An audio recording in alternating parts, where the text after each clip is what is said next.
व्यासपीठावरती उपस्थित सर्व मान्यवर माता बंधू भगिनी सगळ्यांचा आज मी नमस्कार व्यक्त करतो। आज आपल्यासमोर एवढी सगळी मंडळी उपस्थित झाली आहे एका शुभ कार्यासाठी, त्याचा मी पहिल्यांदा आभार मान्य करतो। आणि हे सगळे उपस्थित असताना एक गोष्ट तर निश्चित आहे की आपण सगळे एकाच विचाराने एकत्र आलो आहोत आणि तो विचार आहे की आपलं मावळ आपल्याला वाचवायचं आहे। आता मी कोणावर काही टीका करणार नाही,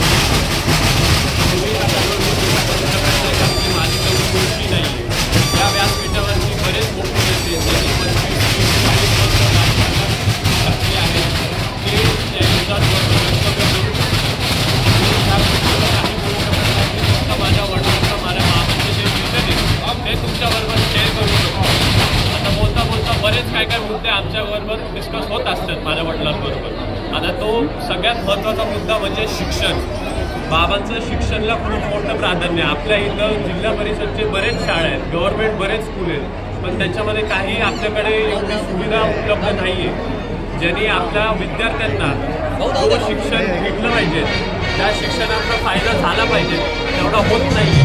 गव्हर्नमेंट कॉलेज गव्हर्नमेंट स्कूलमध्ये आता जरी आपण कम्प्युटर लॅब म्हणा, टीचर्स म्हणा, त्यांना स्किल ट्रेनिंग अजून आपली झाली पाहिजे। हे आपल्या तालुक्यात आपल्याला या सगळ्यांची गरज खूप आहे। मेडिकल कॉलेज आणण्याचंही बाबांच्या मनात खूप मोठं स्वप्न आहे। आपल्या इथं महिला मुली असतील ज्यांना डॉक्टर व्हायचे ते लांब लांब बारामती, नाशिक, नागपूर इथं शिकायला जातात।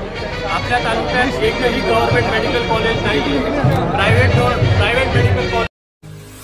मावळ तालुक्यातील वास्तव पाहण्यासाठी मावळ सत्य लाईव्ह बुलेटिन न्यूज चॅनलला यूट्यूबवर सबस्क्राईब करा आणि बेल आयकॉन प्रेस करा।